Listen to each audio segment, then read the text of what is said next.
are. It's the three of us again. Los tres amigos. Let's see. We're having technical difficulties, so apologies for the delay in starting. As you can see, it's me, Franco Panizo, one of your usual co-hosts, joined by the other two longest tenured members of this fabulous show, Miami Total Football Radio, the show, or Miami Total Football Radio, el show. We're all wearing white today. Are we all? Is this in unison? Was this planned? It was not planned. I think we just all are in sync now that the season is rolling and we're a few games in. As you can see, Jose Armando's here. Andrea Llanes is here. Let's see if Andrea's technology works because it wasn't working before. Let's start with Jose because we know his technology is working. Jose, how are you tonight? I'm doing good. I was very excited after practice this morning.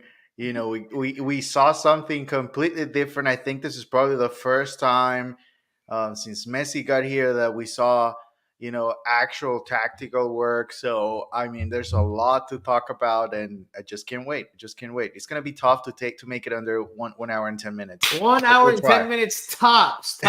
Franco's going to start with the past game, and we have to line up. No. You know what? When Franco goes like, "How are you doing?" Next time, I'm gonna read the entire lineup for both teams. 2 seconds. Good. Yeah. But we can hear Andrea. We hear her laughs. We hear her chuckles. We hear her comments. So, Andrea, how are you tonight? Hi, guys. Nice to be here. I don't know if you can hear Figo, but I definitely heard Figo squeaking his toy in the background. Playing. Yes, he's here. He wants to be on the show. But no, I'm happy to be here. I'm really excited. This weekend's game is really a game I look forward because finally, after a long time, Inter Miami is playing a good team that is going to make good football. What's supposed to be a good team because against Montreal, they didn't show up like a good team. Yeah, but they had Champions League, so that doesn't matter. But it's going to be good against Inter Miami. They have one of the best coaches in the MLS, in my opinion. So it's going to be interesting to see someone come here and play a different type of football. So the LA Galaxy weren't a good team. They didn't. Okay. All right. Anyway, we've got a lot to talk about. We've got the last game to talk about. We've got the next game to talk about. We've got Sergio Busquets and his injury and recovery and all the tactics that we've seen. Obviously, it's only been 2 games, but plenty to dissect, plenty to chew on here. And according to Jose, he's also flopping. Look, the comment section. I mean, you don't agree with it? Well, let me not get ahead. All right. Don't get ahead. Look, the comment section is already alive and well. The people were waiting for us, but we were having technological issues. Cara says, tarde como posible. And if you don't know what como posible means, I will explain it to you some other time. It's something that I've been catchphrasing for a little bit now. Language. It's actually the origin of this, and it went viral, is from like a Peruvian TikToker, and it was like not something that he did to go viral intentionally. It's just something that went viral unintentionally on TikTok. By the way, I have I might look young, but I'm 35, so about to be 36. TikTok is where I draw the line, man. Like I have one, but I barely use it. I didn't even want to create one, but I needed it just to stay abreast with all different things happening in this social media craze that we live in now. So I do have one, but I barely use it. Definitely not a TikTok guy. Instagram is like the one that I draw the line at. That is where I will retire as an active social media user. TikTok, no bueno for me. I'm not doing any dances. I'm not doing any trends. We're not doing that here on Miami Total Football Radio. Maybe Simon Evans. I think TikTok moved over that already. The dances and all. I don't think so, bro. I'm with you. Exist. I'm with you. I don't even have a TikTok. I don't even have an account. So there's like a whole big polemica. There's a big controversy that I just saw in the last few days. And we're getting sidetracked here, but there's apparently music rights issues now. So they pulled all the music of some of the famous artists. So now you any video that had their audio is mute now. So that now kind of takes the fun out of TikTok. And TikTok has been apparently in the music industry a big way to make music or certain songs go viral. So anyway. All right. Well, we're not experts on TikTok. We are experts, or so-called experts, or we think we're experts on soccer, aka football, and we've got plenty of Inter Miami stuff to talk about. So, where do you guys want to begin? You want to begin with what we saw today at practice? You want to go back? Do you want to go forward? I'll let you guys help me run the show this week. Normally, I just kind of navigate the waters, but let's go. Where do you guys want to begin? You want to begin with today, the most recent stuff that we saw practice. Wednesday? I think practice was good. Practice was fun. Let's start there. So today was the first availability of the week since the most recent game, the 1-1 draw versus LA Galaxy, and the first practice session we could see before this weekend, Sunshine Clasico, El Clásico del Sol versus rivals Orlando City. We spoke to Sergio Busquets and Lawson Sunderland before taking in a good portion of the practice session. We've talked about this already. They were late. They didn't start at time. But it was worth it. It was worth punctual, it. It was worth the wait. Andrea's punctual on that. But let's talk about something we've already discussed, but the first 20 minutes of training that we saw, Los Cuatro Fantásticos, the Fantastic Four, Messi, Busquets, Suarez, Alba, they all trained together doing individual drills while the rest of the team warmed up and did something else on their own. We've talked about whether that's good for the team unity, whether it's being done just because they have aging legs compared to maybe most of the other players. Does it rub you guys the wrong way? Don't make this too extensive. Jose, did this rub you the wrong way? Does this rub you the wrong way? What did they practice? Did they do their own thing while the rest of the team? Oh yeah. Well, what was the question exactly? Be sincere, Jose. Please.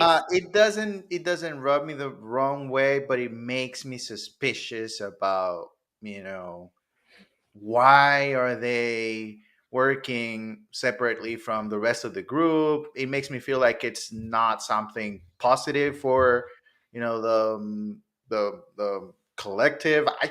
It's weird. I think the question comes up on Friday when we speak to Tata. I think the question has to come up. Definitely. It's not the first time we've seen this. I can't wait. Yeah. That should be the first question on Friday. That should be the first question, especially because you had the other players training at the other side. They began first. I mean, the Fantastic Four, Cuatro Fantásticos, they began first. And when they began training, they were doing drills from the ball coming from Busquets, going to Messi, then to Jordi Alba, then back to Messi, and then to Luis Suarez, and a variation of that. But you saw that to begin with that, they were using academy players. They weren't using their same teammates to get the ball to Busquets and get the ball to Messi when it went through the right side. So that was weird, because if you're going to do that exercise, then I think you should have one of the defenders that is supposed to give the ball to Sergio Busquets, and then you should have had or Yedlin or Gressel, who have been the ones that take that position to the right, right? I think the point is that, like, why aren't they taking part in the full team session? Because you could say, oh, why isn't Taylor and Diego Gomez on either side or whatever the case is, right? Like that, I get what you're saying, but the overall point is that why are the four training away from the rest of them at times, right? And it's not the first time. It's not the first time, right? We've talked about this before. We've talked about this before. That's why I don't want to dive too much into it, because we've talked about what we think of what it does for team chemistry and unity, et cetera, et cetera. But yes, I do think it's a question for Tata at this point. And well, now that we've said that, now that Miami Total Football Radio has mentioned it here live and on air, and for the streaming services that it'll be on later, I'm sure Inter Miami people will hear this and they will prepare Tata Martino for the question. So there you go. See, that's the one negative about saying what we're going to ask or what the first question should be. Because they don't know the follow up. That's where the tricky part is. We have to be sharp. Yeah, but I mean, they can prepare him, and then he'll give you the answer for the first question, and then the follow up, he just gives you some answer that doesn't really touch on the follow up. He just gives you some stock answer. Yeah, Busquets today calling it the Clasico and saying, I was like, what, man? That's rehearsed. Well, remember, Franco thinks of it as a Clasico. It is a Clasico. That's what you call a rivalry game. Please, Busquets has played in the biggest Clasico in the world. I think. This is, if you think about, how this would work tactically for Inter Miami, having the full players aside from the rest of the group, I don't think it makes a lot of sense, because if you're Orlando City right now, you're pretty clear that you're trying to prevent Messi connecting with Alba from the left. I mean, that's obvious. you're preventing Suarez from having a. It's not a Clasico. Suarez Sunshine having Clasico. There it is, right there, right there. I think nah, 7-2-1. Sunshine Clasico. Suarez having that give and go with Messi at the edge of the box, or Busquets getting the ball in the middle of the field and pushing it through the left or through the side. I mean, that's pretty obvious. Every team will try to take that away from Inter Miami. So I really don't see the point.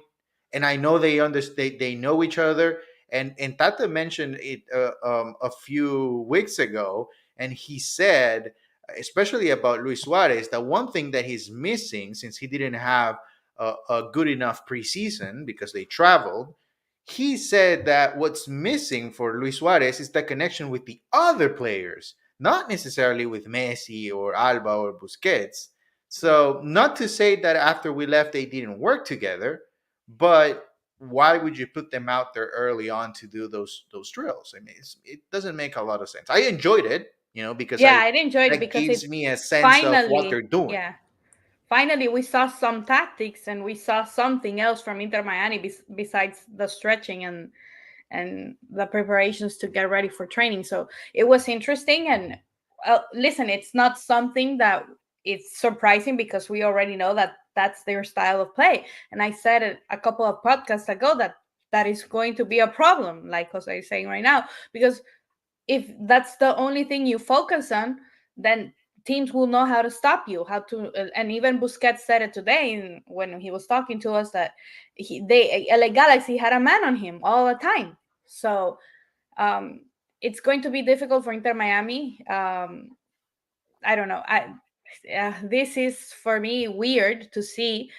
They of course have been playing a lot of time together. They know each other, but for me, it's a mistake because then the other players, the other players don't worry. The other players that need to participate also in scoring goals and being part of the team don't matter.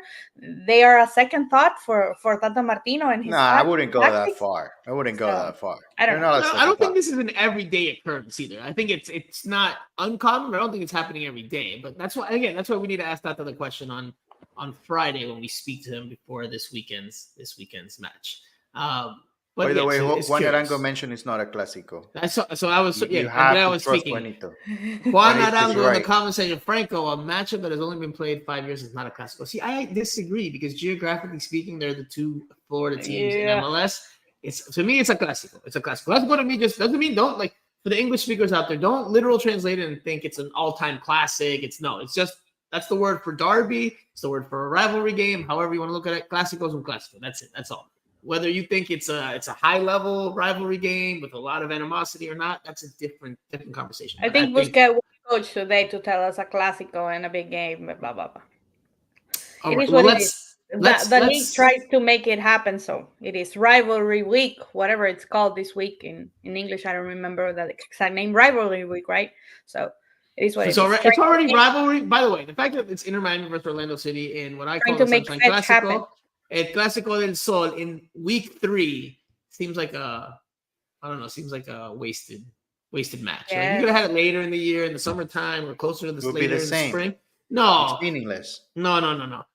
Look, the initial buzz of the early season. The first Clásico with Orlando was Atlanta, Franco. So for them it doesn't matter because it's a little deceiving. 2 years ago they were saying that Clásico was against Atlanta. That's not what I'm talking about. I'm talking about if the Rowdies play in MLS next year, that's played on week 3. I'm talking about this game being played on week 3, right? Like this game usually drums up a little more interest because it's the Florida derby, the rivalry, the Clásico, whatever you want to call it.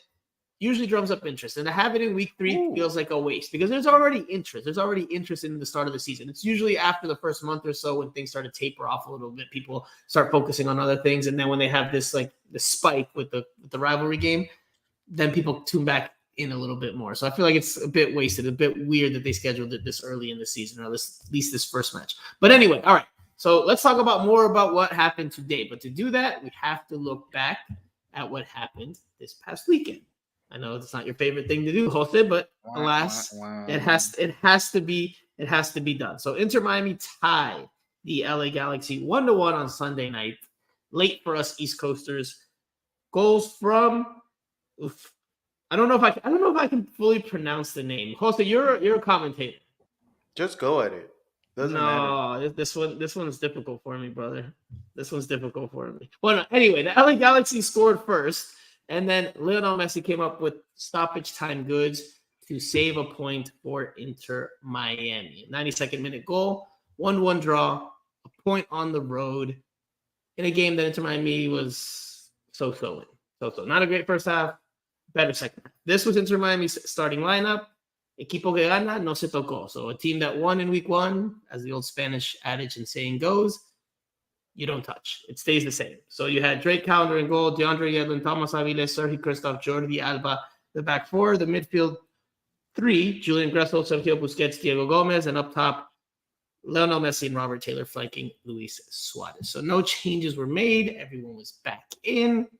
We'll talk about the game in a little bit more detail. But obviously, one of the concerning elements from this game was how poor Inter Miami looked defensively in that first half. And Sergio Busquets was one of the prime candidates. He gives up a penalty kick in the opening quarter of an hour. Drake Callender, who had a fantastic game, and we'll touch on in more detail a little bit later, saves his blushes, makes the save on Ricky Pug, and kept Inter Miami at 0-0. Now, we spoke to Sergio Busquets today, and we asked him about the injury. There's a good exchange there for 2 to 3 questions. So let's listen to what Busquets said. Yes, it's in Spanish. We will paraphrase and translate for those who only speak or understand English afterwards. Bien, me siento bien. Yo creo que para mí fue difícil después de Japón, ¿no? Después de la lesión, volver a encontrarme con el feeling en el campo, porque no estoy a 100%, estoy jugando con dolor, tuve un E15 y forcé para estar en el primer partido, me perdí antes entrenos y el partido de Newell's, y bueno, pues poco a poco me voy encontrando mejor físicamente, el tobillo pues ya no está tan inflamado y me deja hacer más cosas, pero bueno. ¿Pero no estás al 100% todavía? No, todavía no, todavía me molesta un poquito, estoy jugando vendado y bueno, con tratamientos, pero nada de lo que ya sabíamos cuando pasó la lesión y cosa que asumimos los riesgos y que intentamos dar lo mejor. ¿Tienes movimientos que están un poco limitados? Sí, bueno, cuando tienes un E15 siempre tarda unos días en volver todo a su sitio, lo notas todo mucho más rígido, pero bueno, no hay ninguna posibilidad de que vuelva a recaer, que eso es lo importante, por eso estamos tomando ese riesgo, pero cada vez estoy mejor. Okay, so let's paraphrase really quickly. He said he's not at 100%, right? That he's still not fully recovered from the ankle injury he suffered in preseason. That he's playing with, bandage or with tape to help with, give support to the ankle, and that he does have some limited movement. That there's no risk of re-injury, which is, what he said. He also said later on, it wasn't in that clip, that he expects to be perfect, his words, in about 7 to 10 days. Jose, does this reasoning put you at ease with what we've seen from Busquets during these first 2 games of the regular season? Because clearly he hasn't been the Sergio Busquets that we saw for much of the second half of last season after he arrived. Honestly, I'm not concerned about Busquets. I don't see what, people are talking in social media about benching Busquets. I mean, that's crazy. That's absolutely crazy to me. The penalty for me, it's not on him at all. I agree. The penalty is on Jordi Alba. He's late. He's far away. He's out of position. So it's definitely not on him, and it's a 1v1 situation inside the box. I don't think that's nothing to worry about. I think Busquets, once you put him in the right place, I think he'll be more effective. I think the game against Real Salt Lake, with him, getting the ball in between the 2 center backs, I think that puts him far away from Messi, and you need to put him as close as you can to Messi for him to be effective. Julian Gressel, there's no way he can be that player in between those 2 world-class players. Lionel Messi and Sergio Busquets, you put Julian Gressel in between, I mean, I don't see how that plays out in a good way for Inter Miami. So I'm not concerned at all about whether So he's you think 100% or not. Busquets will get back to his level once he gets to 100% healthy? If he's able to move up the field and connect directly with No, no, no, no, Messi, no, no, no, that's no, all no, you no, need no, to no, do. no, That's no, all no, you no, that's all you need to no, do. no, no, no. It's That's about a different perception. subject. That's a different subject. For That's a me, different. Franco, for me, the thing is that, and he mentioned it today, he doesn't have a player like Gregory, like he had last year, who was Dixon Arroyo, who was very important to him. And we talked about this, and I said even at the end of the year that it was important for Inter Miami to get a player, to sign Dixon Arroyo again, or to get a player that could fill that position, because Dixon Arroyo's role in the team was to be Busquets' shadow, to be there if Busquets made a mistake, to be there and shadow him. But right now you don't have that, because you get Diego Gomez on one side, who Diego Gomez likes to be or wishes to be a box to box. He thinks he's Redondo, like the father, or Casemiro, who are examples of box to box midfielders, and he's not by the side of Busquets. And on the other side, you got Gressel, and Busquets doesn't have that anymore. So for me, that's, and his injury, of course, for me, that's the reason why we've been seeing Busquets. And also a percentage is that teams know that Busquets is that player that begins play, or that begins danger for Inter Miami. So right now that Inter Miami lost Dixon Arroyo, they don't have Es el primer pase. A él le dan el primer pase para que Inter Miami construya su juego. And he begins the game. He distributes. That's his job, because he has that quality with Messi. And I also agree with Jose that for me, he's not at fault of the penalty. It's Jordi Alba. For me, the worst player of that game against LA Galaxy was Jordi Alba. Yes, he gave an assist to Messi, because that's from memory. But all the times that LA Galaxy got to Drake's calendar goals, it was because of an error of Jordi Alba. He wasn't there. And you were doing so well, Andrea. You were doing so well. You were doing so well. Painfield le pegó una tremenda bailada a Jordi Alba. And then when Peck came in, otra bailada for Jordi Alba. So for me, it was very disappointing. Hold on. We're all in agreement. No, Jose, no, hold on. Because we're all in agreement. I agree with you guys.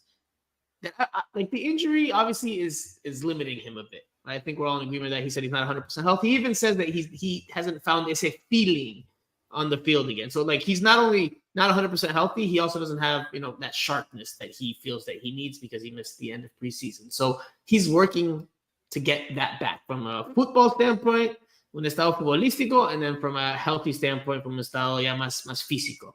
So two things that he's working his way back up. I agree with you guys. I'm not overly concerned about how he's looked in these first two games because of those factors.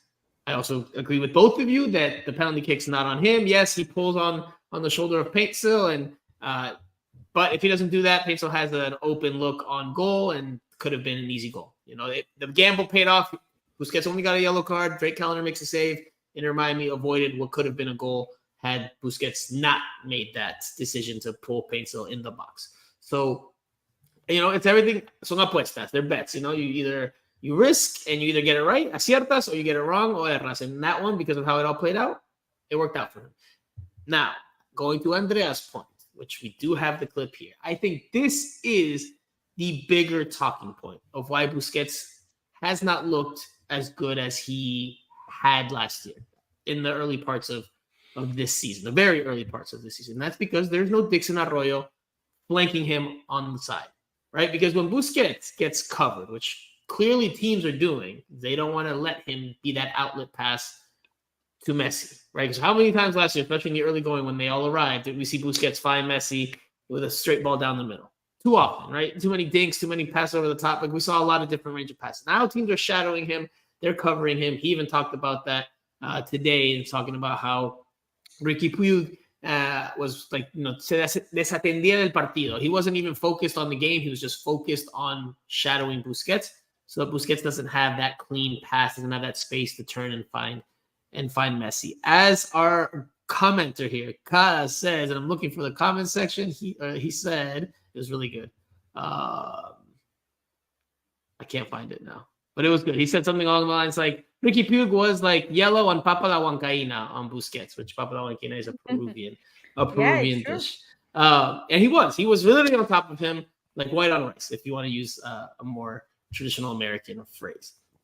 Inter Miami needs someone next to Busquets, and I think this is where Redondo comes in, that can help alleviate that, where they can build up. If Busquets is shadowed, if Busquets is covered, they need someone else in that midfield to help build up. Because for me, a lot of the problem in that first half was the midfield.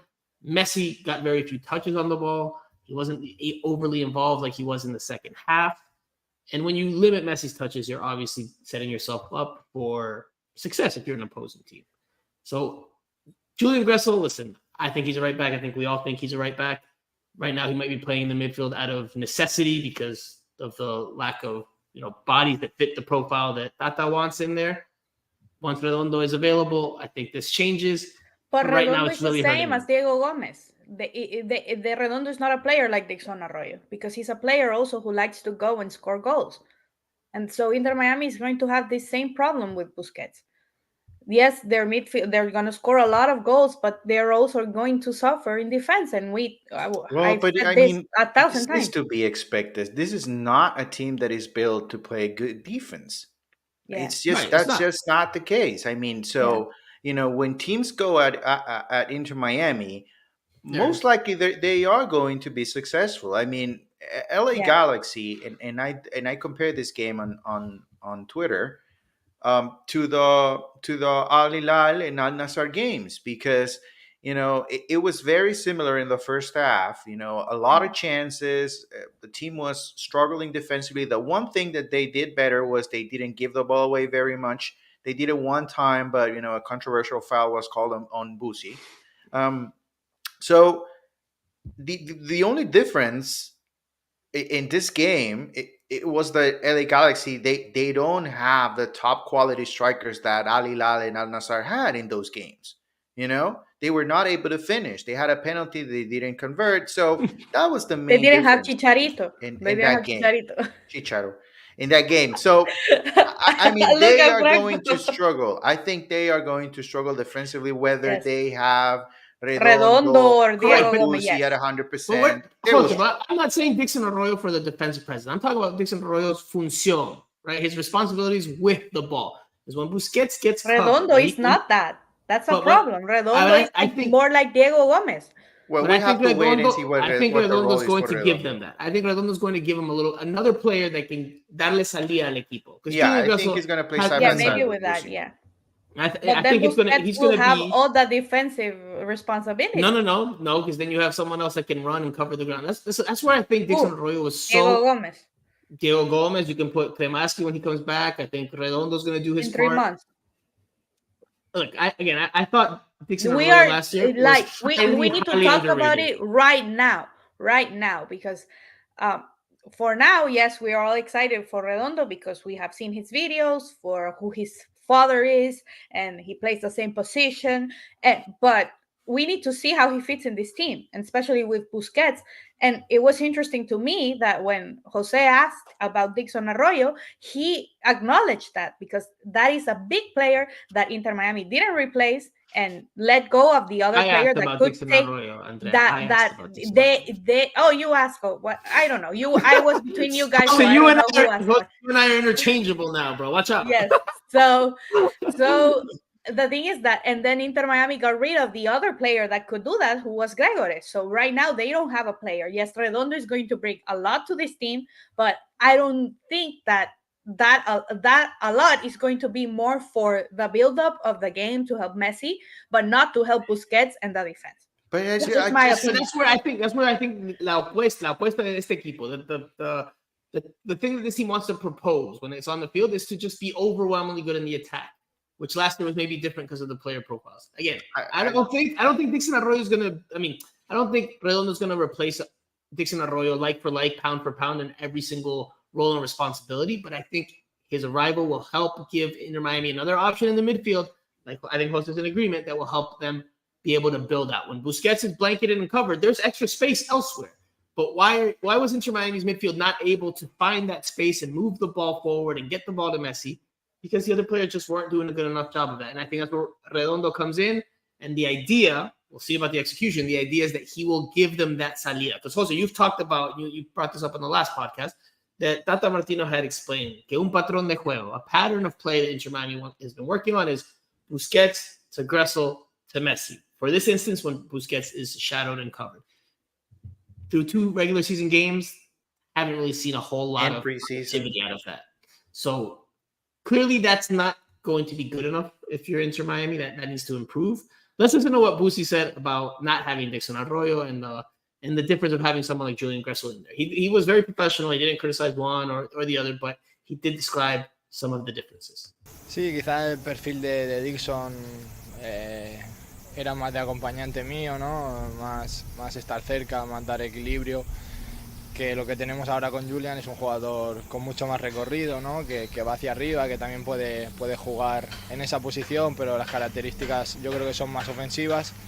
Pero bueno, dependerá supongo del rival, del partido, de lo que quiera el míster y de ahí pues que elija el perfil del jugador que más quiera para lo que requiere el partido y el rival.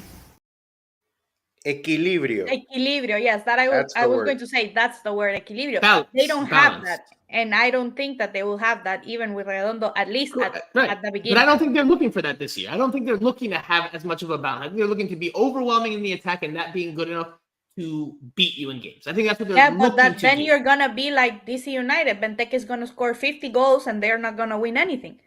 They get scored. Very quickly, Jose, before you go there, because I have to bring this up. LA Galaxy, the best club in the world. The commenter is back for a second week. He didn't only come for the preview. I love it. He came, an LA Galaxy fan is in the comment section in an Inter Miami focused podcast, and he says, "We're gonna talk about that." Yes. He or she says Messi GOAT, but part-time ref helped Inter Miami. Busi cheater, LA Galaxy deserve to win. Well, welcome back. Welcome back. Thank you for tuning in for a second straight week. We really appreciate it. I want to tell LA Galaxy, I don't remember the name, but we asked him about that. I asked him about that, especially today. And listen, I thought that Busquets was going to come. MLS favorite side, Inter Miami. I love this. This is the banter that I love, and this is the banter that I love, and that I think will grow MLS and football here. But the thing is, I asked Busquets, and I was expecting another answer, but he was very real and he was very honest, because I guess he saw the video of he not being even touched with Delgado, and he got his second yellow card and got expelled. How do you say? He sent off. He got sent off. He got ejected. Red card. He got ejected. Early showers. And that was the moment that changed the game, really. Yeah, and he also really, and I followed up. Really changed the game. And Busi said it. Busi said it. Busi said it. He said it, Franco. And he said it impacts the game, but it didn't change the game. No, yo le pregunté, ¿tú crees? I asked him, literalmente, I asked him, ¿tú crees que eso cambió el resultado y ayudó para que ellos empataran? Y él me dijo, absolutamente. Of course it helped. Of course it contributed. Of course. No, I'm not denying that the fact they that wouldn't LA tie. Galaxy, they wouldn't have tied it I didn't know you had a crystal ball. I didn't know you had a crystal ball to determine that, Andrea. I don't know how you have a crystal ball to determine that. You know, going back to Busi, because Inter Miami was attacking. I don't think Busi is the problem. You know, if I'm being real, out of the Cuatro Fantásticos, yeah, it's Jordi Messi would be my least of worries, of course. And right after Messi is Busi. I would be concerned about Jordi and Suarez. That would be my concern right now. You know, all the talk about Busi not being effective, Busi here, Busi that. You know, it's pretty clear that, you know, if you look at Busi and his responsibilities in the middle of the field, and you compare them to the responsibilities for Jordi Alba and the rest of Los Cuatro Fantásticos, I mean, it's not even close. It's not even close. Busi needs to be a teacher on the field. He needs to be good defensively. He needs to start the build-up. Busi needs to do a lot, and yet he needs to he's facing, you know, a lot of pace in front of him, which it's not necessarily, and not only, you know, not necessarily that. I think he's used to that.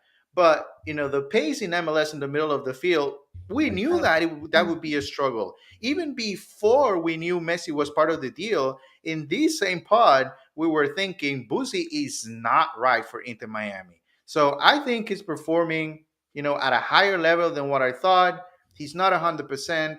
He's not a problem right now. No, I agree. Again, I think we're all me agreeing too. here that Busi If is I, not the main problem. I would say it's Jordi Alba. For me, I've been saying this for 3 weeks straight, but Busquets is not a problem. And when you analyze, they let go of not only Dixon Arroyo, but also the man who was responsible to give Busquets the ball from the defense, who was Kamal Miller. They don't have that now. And Toto Avilés is also still, as you saw in this game, very green. I think Nicolas Freire coming in is going to help tremendously this team, because he's going to bring Christoph struggle though. Some experience. Hold on. We're all over the place. We're all over the place. Whole defense is struggling. We're all over the place. I think the best of the four was Yedlin. Imagine that. No. Yedlin can be the best defender in this team. I disagree with possible. But anyway, we're all over the place. Who is the best defender for you guys? Focus back on Busquets. Because his role is pivotal. The way this midfield plays is integral and super important to how Inter Miami does in the attack. Because yes, Messi has to do the magic, but Messi has to get the ball. Why we saw him drop so much in this game was because the ball just wasn't getting to him. And when he dropped deeper and got more involved, Inter Miami started to find its footing a bit more. Like, think about Robert Taylor in this game. Robert Taylor barely touched the ball in this game. Do you remember, like, any contributions from Robert Taylor in this match against LA Galaxy? Anything that comes to mind? It's really hard, in my opinion, to come up with a significant play. And that's because the ball just wasn't getting there. I have some concerns about Luis Suarez, but I'm not overly concerned about Luis Suarez.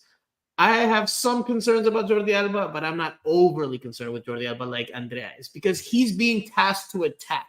Yes, does he have some defensive responsibilities? Algunas funciones defensivas? Absolutely. But his main goal, like with this team, is to attack, is to get forward, is to create chances and score goals. They know that they're gonna give up some stuff at the back. It's about limiting those chances. And look, Paintsel did give him a hard time, but Paintsel is a very good player.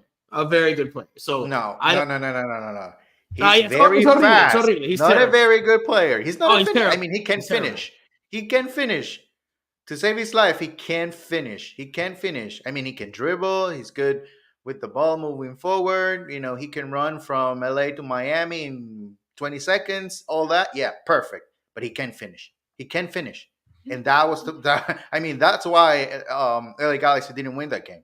Yeah, because exactly. He dominated the game until he gets inside the box and he can't score. And he dominated his two first flanks game with the team. It's also his first game with the team. His chemistry might not be there. His movements. When Pep came in, he dominated Jordi Alba, and Paintsel went to the other side and dominated on the other side too. And it's a problem for Inter Miami. It was probably only this game. You know, you never know. I'm talking about this game in particular. Ricky Puig is probably. I don't know if you would say he was the best player for the LA Galaxy, but he's in the podium. Is Paintsel in your podium for the LA Galaxy from this game? I would put him in the podium. Yes, he was one of the better players on the field. But this is not a good team. You know, this team. What, did they finish in last place, close to last place last year? Last year is not this year, Jose. Okay, so they're rebuilding the roster. Different team. First game. Kada coming through with the truth. Paintsel had over 20 plus goal contributions in Genk in Belgium. Come on. Perfect. I'm talking about this game in particular. He couldn't finish. No, but you said he's not a good player. You just say whatever you just said. Anyway. He can finish. No, that's what I'm saying. He said that he needs to finish. He couldn't finish. Vamos a continuar.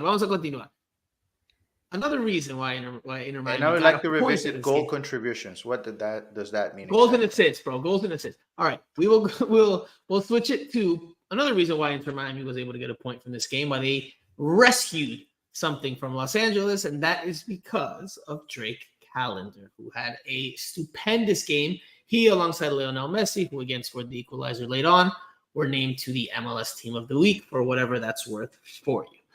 But Callender had a great game, saves the penalty kick. Deserved it. For me, Callender was the man of the match. His first half, he made stupendous saves. The one save that he made with his, I guess it was his right hand at the near post. Fantastic save. He pushed the ball off the crossbar. He was as important to this point as Messi was, in my opinion. And this is what he said after the game about his overall performance, including that penalty kick save early on. That could have set the tone. That could have completely put Inter Miami against it. But he makes the save. Inter Miami stayed alive. They got to halftime at 0. And, of course, they equalized late. So this is what Callender said about his game. Yeah, I think it's, I'm always just doing my job. Whether I make 8 saves or 1 save, it's keeping the ball out of the back of the net is my job. So stopping a PK is part of my job. And I think anytime that I have a performance like this, it's always a good learning moment because still on like the goal, I think I could do a lot better, whether that's holding on to it, whether that's pairing it into a position that doesn't put our team in danger. So there's still a lot to learn, and it makes me, it makes me kind of want more. I still want clean sheets, and it's I guess it's good to hear from the coach that I'm doing my job well. And I'm gonna use this to say something, Franco, because I want to rub it in your face. Since Oh. last year you called me crazy because I said Drake Callender would be the starter for the U.S. men's national team. So I wanted to ask you, where is Matt Turner that you said was miles better than Drake Callender, and Drake Callender couldn't even make it to the national team? So I wanted to ask you, I can't. Well, do you have the same opinion now? Yes, of course. Talk about premature celebration. Andrea, listen, Drake Callender. Franco, have you seen Matt Turner, man? Have you seen Matt Turner? Andrea, you're having, and to use the other football reference here, you're having backup quarterback syndrome. Just because Drake Callender hasn't played at the international level or hasn't played at a higher level yet to see the mistakes that he's going to make, and you're like, Drake Callender needs to be the starter for the U.S. national team. I don't think future. So. I think this is the best game for Drake Callender in a while. He's the future. Exactly. I think he was struggling late in the season last year. He made silly mistakes. There were some goals that he should have saved. I think this is the best we've seen from Drake Callender in a while. This was the Drake Callender that we saw in the Leagues Cup last year. This is the Drake Callender that Inter Miami needs consistently. And maybe not every game is going to be this, but more often than not, because towards the tail end of last year, in preseason this year, like Jose said, Drake Callender was not there. Look, he was the player that I said that I think he's going to have a dip in performance levels this year, in rendimiento. And this game puts it one step in the other direction where he proves me wrong for being a doubter of it. But he hadn't been playing well for a while. He had not been at this level that he showed against the LA Galaxy. The team was eliminated from the playoffs. It doesn't matter. It didn't matter. Of course it mattered. Tank 7-1, messed up on the goal. He's caught harder low shots like last week. And that's something I wanted to say there, that Andrea beat me to it after the soundbite. I'm not even nitpicking Drake Callender's performance. Because we listen to the quotes and we dissect it, and normally we're critical of what's being said. I'm going to praise Drake Callender for what he said, because he could have boasted and bragged about how good he was in this game and been, in a professional way, in a moderate way, because Drake Callender is very even keel. But even in his praise for himself, even in talking positively about his performance, he said he could have done better on the goal, that he wants clean sheets, that he wants more. And I like that shows not only humility and a level of, of him being humble, but also not letting just all the positives get to him. Yes, he saved the penalty kick. Yes, Inter Miami got a point, but he still wants more. He's hungry for more. And I think that's going to bode very, very well for him into the future, because it's very easy for someone else to just be like, yes, the spotlight's on me. Look at me. I did so well. I did fantastic. But he was also very aware and recognized the fact that he probably could have done better on the opening goal that the LA Galaxy scored there in the second half. So I like that from Drake Callender. We got to talk about Messi. There's more Messi magic. Messi to the rescue, scores in the 92nd minute off of a pass from Jordi Alba, who Andrea said was one of the worst players or the worst player on the field for either team or for Inter Miami. Guys, we don't have to spend a whole lot of time on Messi because we talk about Messi a whole lot. How impressed were you with this goal? And, of course, we're not surprised that it's he who comes up to deliver the goods, his first goal of the MLS season, to help Inter Miami get something out of this one. Jose. It's just to be expected. That's what he's supposed to do. He's supposed to score for this team. I think the plays, more than anything, it's quite surprising that the LA Galaxy get scored on a play that we all know is there, that they were trying for the entire game, 92nd minute, and it still worked for Inter Miami. But all credit to Jordi and Messi. Just not surprising at all. That's what Messi's here to do. Andrea, any thoughts there on the goal? He plays the passes, he wins the ball back, he plays the passes out wide, and then he makes that trailing run. With those two players a lot in the last 15 years, so it didn't surprise me. It it is what it is. They play for memory, and that's why Jordi Alba is going to be playing, even though he doesn't defend, because he has that chemistry, that connection with Messi with eyes closed. You can see when Jordi Alba, you can see the difference when Jordi Alba makes a centro, makes a pass across, yes, across, thank you, across to the area. He always knows where Messi is. He always knows where Messi is, and you can see it when other players do it. You can see the difference. So Jordi Alba has that chemistry, that knowledge of Messi, and it is Messi. You know You what the cannot worst give part? You're getting battered in the comment section right now. Look, Matthew Henao, who just joined, says I hop in and there's already a yellow card take from Andrea. Tank 721 says trumpets from El Chacal, pa afuera, a fisita, and a red card.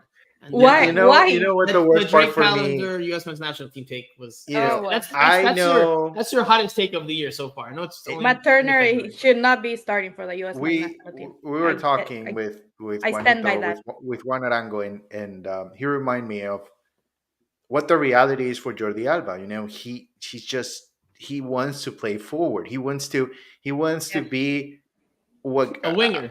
A winger, more than a fullback. A defender. Yes.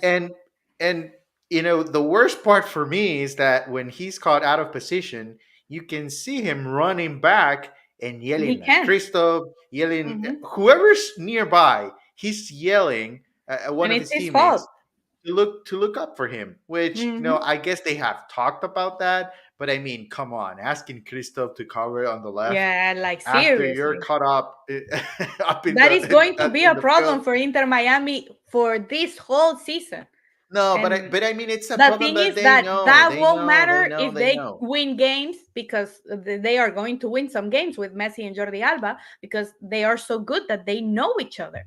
Just understand that, you know, when Jordi Alba is caught out of position, I mean, Tata is not gonna get worried about it. He knows that. Everybody knows that. We all know that. How do we go from calendar and Messi back to Jordi Alba? Well, they are. Matthew Henao has a good point that we can use to wrap up this part of this game. Matthew Henao here says, but he's talking about Campana.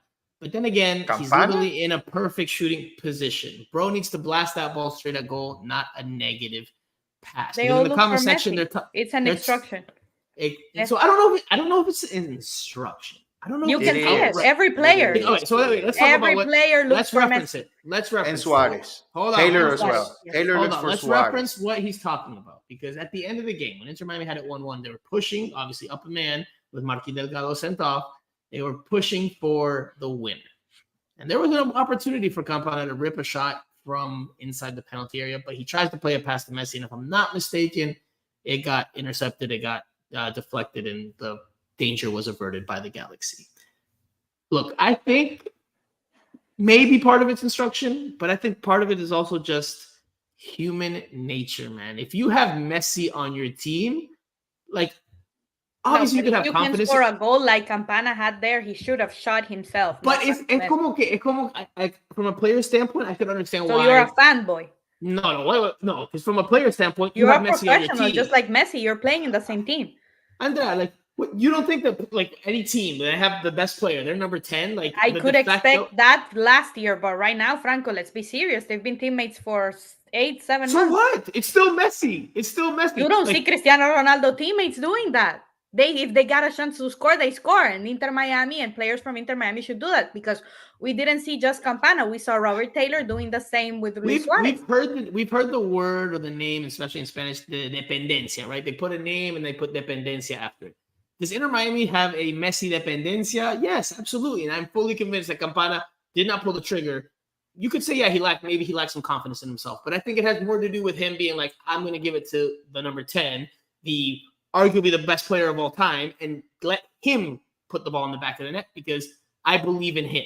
So I think, yes, that could be a detriment. That could come to a detriment, because if he has an open look, yes, maybe he should be taking the shot as opposed to just deferring to Messi all the time, right? They need to take the game into their own hands, not always defer to Messi. I agree with that part fully. I just don't agree that it's only by instruction. I think part of it, and I think Jose agreed with me, I saw his head nod, I think part of it is also just human instinct natural reaction from being on the field with one of the best players of all time. Yeah, and I think also, the problem is that if you don't score, I think it's added pressure on Campana or Taylor or even David Ruiz. We saw that with Ruiz in preseason. He took a couple of shots, they were not good, and Messi started complaining about it because he was wide open. So, you're not going to win that argument that if you give the ball to Messi, you have a better shot at scoring. So, I mean, I think it's normal, but at some point, it's another thing that you add to that list. It's going to happen, so you kind of have to deal with it.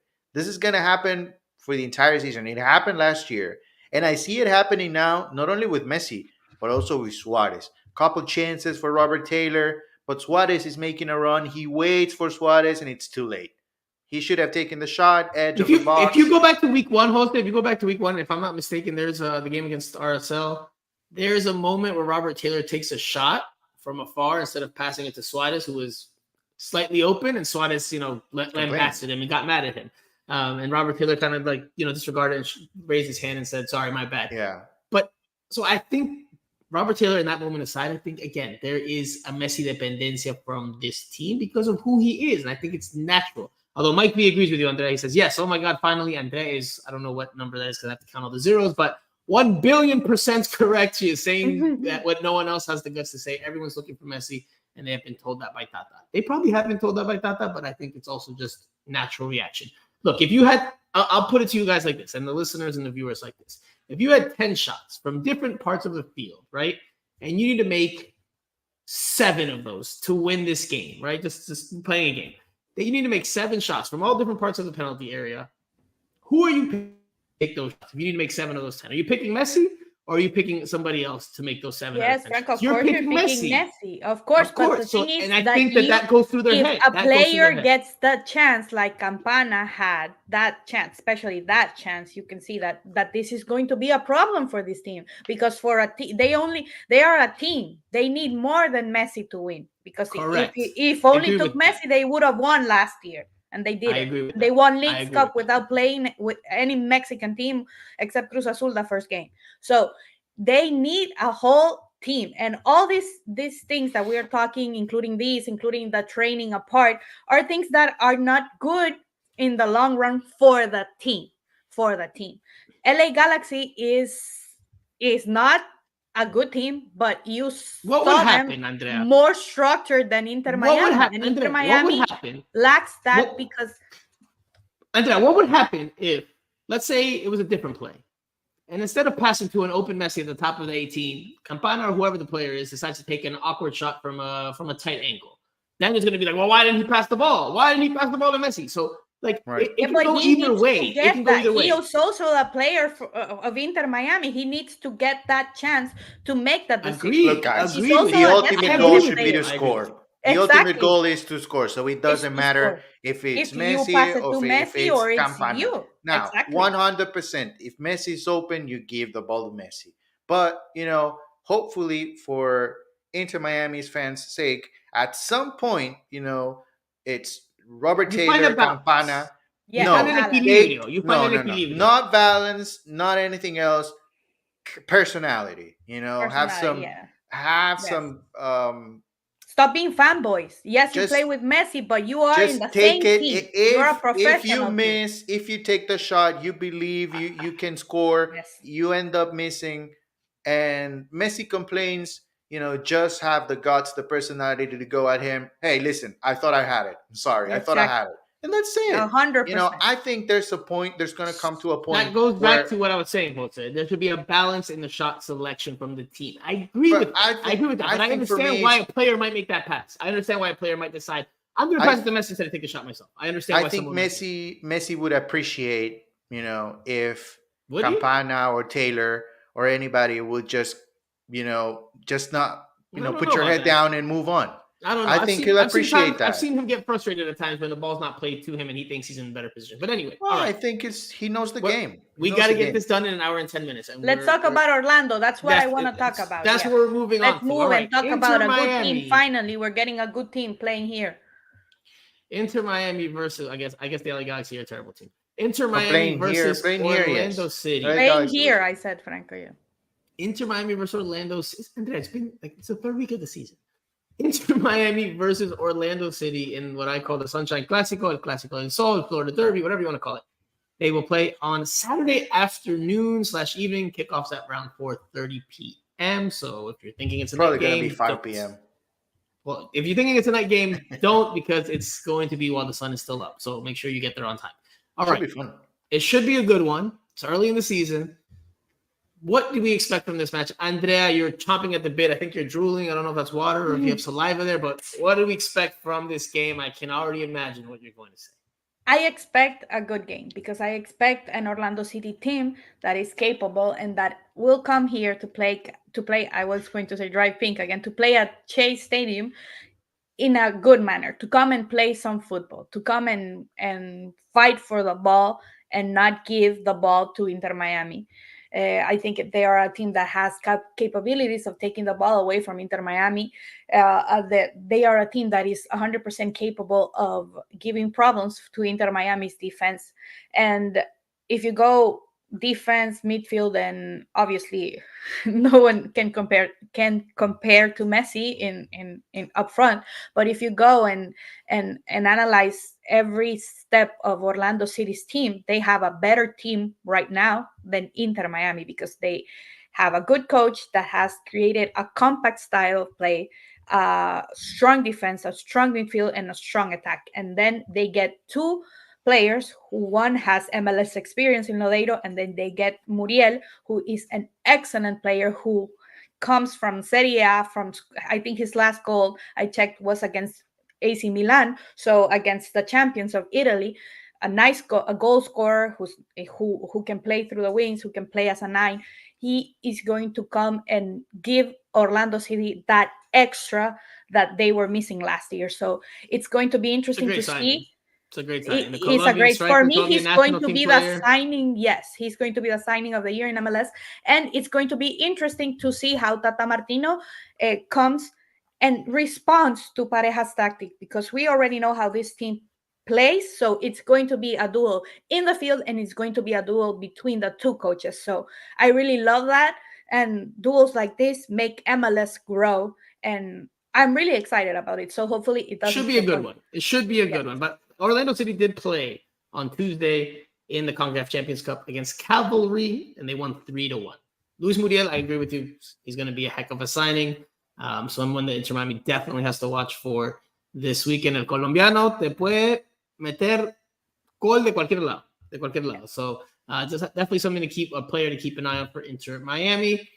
We're not going to go overly into this because, again, 1 hour and 10 minutes. Jose, from an Inter Miami standpoint, because Andrea already gave us the Orlando City viewpoint, what changes could we see if you're Inter Miami? No, I don't expect a lot of changes at all. I think it's going to be more of the same. I think Tata wants to keep on trying with this system and give the players maybe 3-4 games and see if he puts the same starting 11 out there and gets good results. I think, especially for this game against Orlando, since it's going to be played at Chase Stadium, I would expect this is a high scoring game. I think we're going to have over 4 goals combined, maybe 2-2, maybe 3-1, over 4 goals, 3-2. I just believe that right now Tata Martino is still in preseason mode for me. He's still in preseason mode, trying to figure the team out and see what really works for this team. I think that understands that the tour and all that was for some other stuff.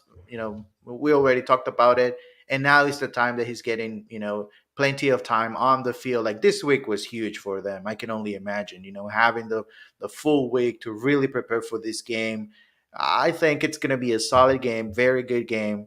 And I expect a lot of goals. I don't expect Miami to be good defensively, but I expect them to overcome whatever happens with goals. Now, this is a key question going into this week's game that a lot of people have been asking on social media here in the comment section. It comes from Justin. Jose, could you confirm if Redondo was in training this morning? I think I saw him in a training video posted by someone on Twitter. Jose, I'm going to let you answer the question because it's directed at you, but keep it brief, sir. Just keep it. He was not there. No, I didn't see him.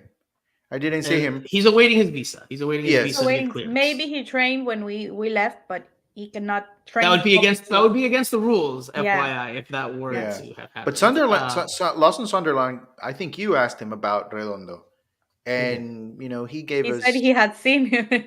I don't know if training or what, but it's a matter of time because let's remember for Inter Miami fans that Redondo is a European citizen, so his visa should be easier to get than someone from South America. So I think we're gonna see him soon with the team. So last week, Redondo, we don't expect him to be cleared for this week. Or maybe Orlando, he will be. Maybe he will be last minute, like Friday night. It comes in and he's available. But, yeah, it could be. But it doesn't look like it. Yeah. Based on what we saw today and from what we've heard. Now, all right, guys, the three of us all predicted a draw last week for the Inter Miami LA Galaxy game. The terrible LA Galaxy, like Jose and Andrea think that they are. Now they're playing Orlando City with Luis Muriel, Nicolas Lodeiro. By the way, I can pronounce Luis Muriel's name. I could not pronounce, maybe I can. Dejan Joveljic. That's the LA Galaxy player that scored the goal for them in this weekend's game against Inter Miami. I don't know if I butchered that or not. But anyway, all right, prediction time. Does Inter Miami win, lose, or draw in the Sunshine Clasico, El Clásico del Sol? Jose.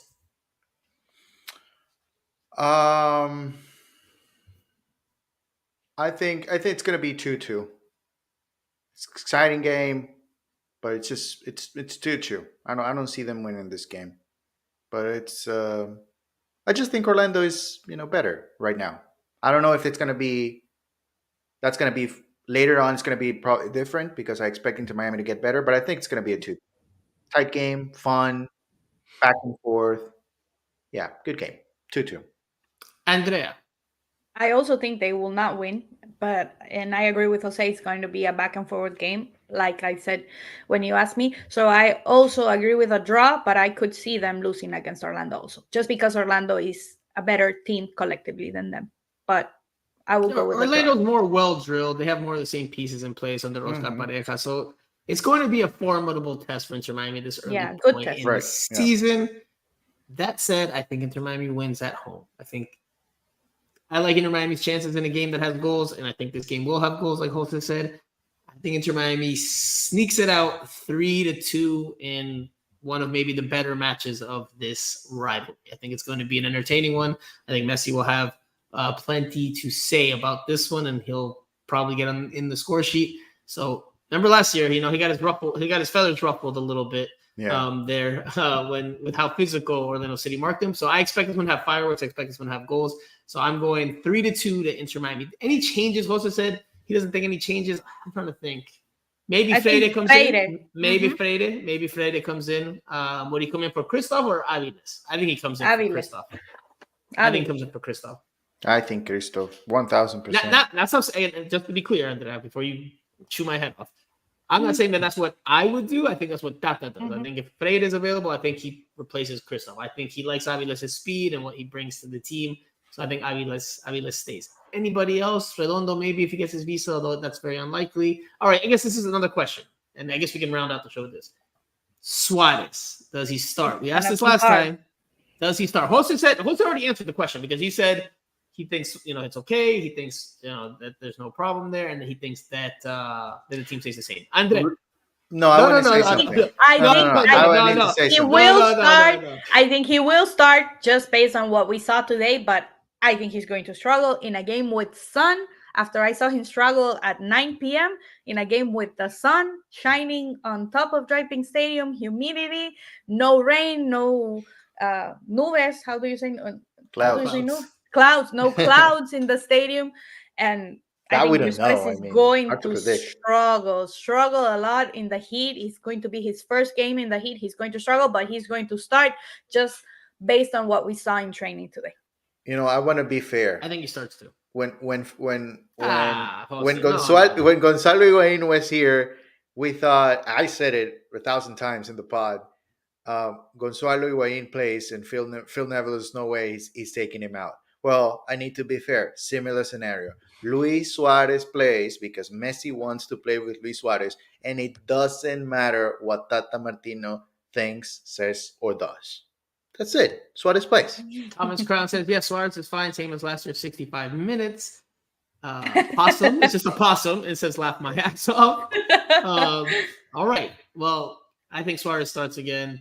I think he gets to the score sheet too. I think this is going to be a really good game. I think it's going to be one. Listen, And by the way, there's no way Suarez Orlando can't has start a in this good team hope. because they just don't have anybody else. I mean, Campana. Any who chance would that prefer any Campana chance, over Suarez? There's no way. No way. I start hasta Campana. la mamá de Campana wouldn't start Campana over Suarez. No, just kidding. Kyle says Ruiz starts. Any chance that we see Ruiz over Diego Gomez? Diego Gomez came out of this game looking a little potentially with an injury. Any chance we can see that or no? No, I don't think so. Because he was Tata training. prefers So. Diego Así Gomez. nomás. No. Yes. Hey, if Gomez isn't healthy enough, though, you never know. We saw Ian Frey this morning. That's a good sign. We did. Ian Frey was doing light intensity ball And work we saw drills. Negri with the team already also. Yeah. So Not injury training updates separately. there. Injury updates there. So Frey working his way back. He was doing light intensity ball work drills. Still seems like he's going to be a bit of a ways off, but one step closer. All right. We will leave it there because we're almost at I hour have 10. one more thing. No. We're not I have pushing an past hour 10. update. Very important No. update on Nashville. Nashville is playing right now. See? No. See? And not Say everything it. is about MLS. Not everything is about MLS. You're talking about an MLS team, man. No, this is Champions Cup. Show some respect for the international competition. Jose, go. Nashville Are is losing. down. No, I'm just kidding. Impossible. They're leading 4-0 They're 4-0 and 7-0 4-0 against Mocha. So Copy. it will be Nashville. It will be Inter Miami Nashville. versus Nashville next week in the CONCACAF Champions Cup. I think that game's on Thursday, if I'm not mistaken. All right. Well, before we wrap up this show, I have to give a very special shout out to my friend, my buddy, one of my best friends, un amigo peruano, un hermano, my buddy Antonio Alba, who is getting married this weekend to his lovely bride-to-be, and that is Marcela, who is Honduran, you guys. Honduran. Oh. From South Florida, but they met in New York. I take full credit for having introduced them, although there's another friend from that's part of my inner circle or was part of my inner circle who says she claims that she introduced them. Whatever. They're getting married this weekend. Unfortunately, duty calls for me with this Inter Miami home game, so I will not be in attendance. Not going to Roatan. I am not going to Roatan. Spain. I've seen the post on Seriously. Instagram today. They arrived to Roatan, and Oh. I'm missing the wedding. Franco, you guys, Franco is missing a wedding in Roatan, the best playa in the whole American continent. Of course, it's in Honduras. I'm not biased at all. I'm speaking reality. Are you missing that for this game? That wedding in Roatan to go to a game. So I hope Inter Miami don't get trashed and we get only to speak to whoever comes in as a sub. Please. No, duty calls. Miami Herald's having me do some work for them on Saturday, so duty calls. Also, I need to keep my home game 100% attendance record and streak intact. But no, and all jokes aside, special shout out. Congratulations to Antonio Alba and his bride-to-be, Marcela. I'm sorry I won't be there. I will try to FaceTime you guys at some point. Hopefully you're not belligerently drunk, and at least you guys will remember that I try to take part in some way, shape, or form. Congrats, guys. I look forward to seeing you soon so I can give you a hug as husband and wife. All right. That does it for this week's show. We will be back next week before the CONCACAF Champions Cup game, preferably early, preferably Monday. We'll see what Jose and Andrea's schedules are like. But we'll leave it there. And Simon. Simon's a bit more hit and miss. Pay the referees, please. I can't with these referees anymore. I am sorry for everything I have said on this show. And Andrea's determined to make this over an hour and 10 minutes. I'm muting Andrea because she's trying to make this over an hour and 10 minutes. Then we're not doing it. All right. So Andrea's so mad. So for Andrea Llanes, for Jose Armando, I am Franco Panizo. You have been listening to Miami Total Football Radio. We'll talk to you guys again next week.